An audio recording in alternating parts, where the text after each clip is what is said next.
Baik, selamat malam Pak dosen dan teman-teman semua. Saya Jessica Sonia Sakarias, NIM 2023111609, kelas AU. Di sini saya akan mempresentasikan terkait kasus staffing. Pertama-tama sebelum kita sampai ke kasus staffing, di sini saya akan menjabarkan terlebih dahulu terkait apa itu staffing. Staffing sendiri merupakan proses dalam manajemen SDM atau sumber daya manusia yang berkaitan dengan menentukan kebutuhan tenaga kerja, merekrut, menyeleksi, menempatkan, dan juga mengembangkan talenta karyawan. Tujuannya adalah untuk menyediakan karyawan yang tepat di posisi yang tepat dan pada waktu yang tepat. Di sini fungsi dan tujuan dari staffing sendiri adalah untuk uh, sebagai perencanaan dari tenaga kerja, rekrutmen dan seleksi, dan juga untuk penempatan dan orientasi, juga pelatihan dan pengembangan. Tujuannya itu untuk meningkatkan efisiensi kerja, menunjang kebutuhan SDM, dan menyesuaikan SDM dengan strategi yang lebih baik. Di sini proses dari staffing sendiri, yaitu yang pertama ada perencanaan dari SDM, yang kedua rekrutmen, yang ketiga seleksi, keempat penempatan, dan yang kelima pelatihan dan pengembangan, yang keenam evaluasi dan retensi setelah terkumpulnya karyawan setelah melakukan staffing. Peran staffing dalam organisasi itu ada 4 yang saya rangkum, yaitu mendukung kelancaran operasional, menjaga produktivitas dan kualitas, dan yang ketiga membantu pengembangan karir karyawan, dan yang keempat meningkatkan loyalitas dan juga motivasi kerja. Tantangan dari staffing sendiri itu ada beberapa, di sini saya merangkumnya, yaitu yang pertama keterbatasan tenaga kerja terampil, persaingan antar perusahaan, adaptasi dengan teknologi, dan juga perubahan kebutuhan organisasi. Di sini ada beberapa hal di mana staffing itu penting. Di sini saya mengambil di lingkungan kerja di pembangkit, yaitu keandalan operasional bergantung pada tenaga kerja kompeten.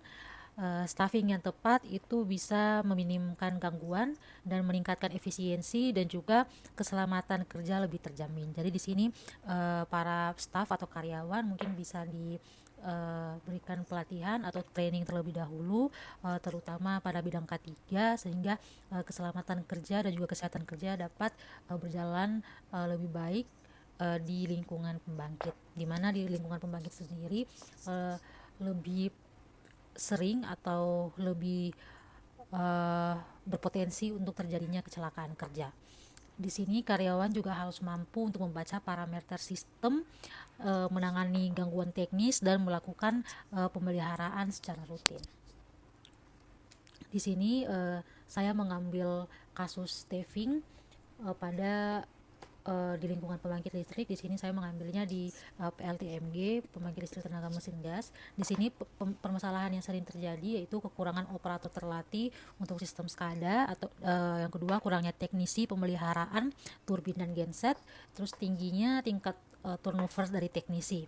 Di sini ada beberapa solusi dari staffing, yaitu perencanaan shift dan kompetensi, rekrutmen berbasis sertifikasi K3, pelatihan dan kerjasama dengan vokasi, dan juga sistem rotasi kerja dan insentif.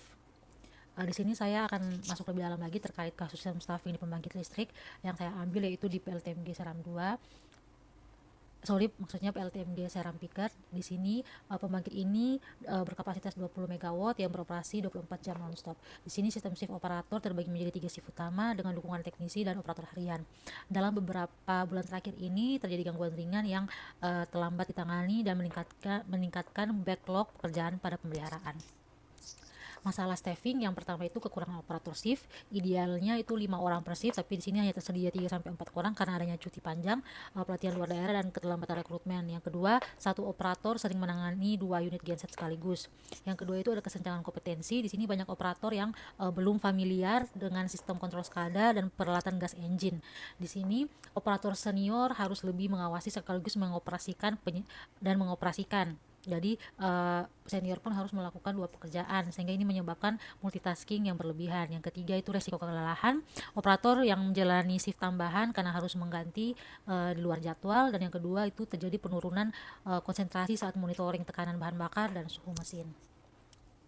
Di sini ada beberapa solusi yang saya tampilkan untuk menghadapi kasus staffing di pembangkit PLTMG Seram 2 ini. Yang pertama itu melakukan pemetaan kebutuhan SDM berdasarkan beban kerja dan shift. Yang kedua, membangun program pelatihan internal berbasis kompetensi teknis. Yang ketiga, menjalin kerjasama dengan lembaga pendidikan vokasi dan teknisi.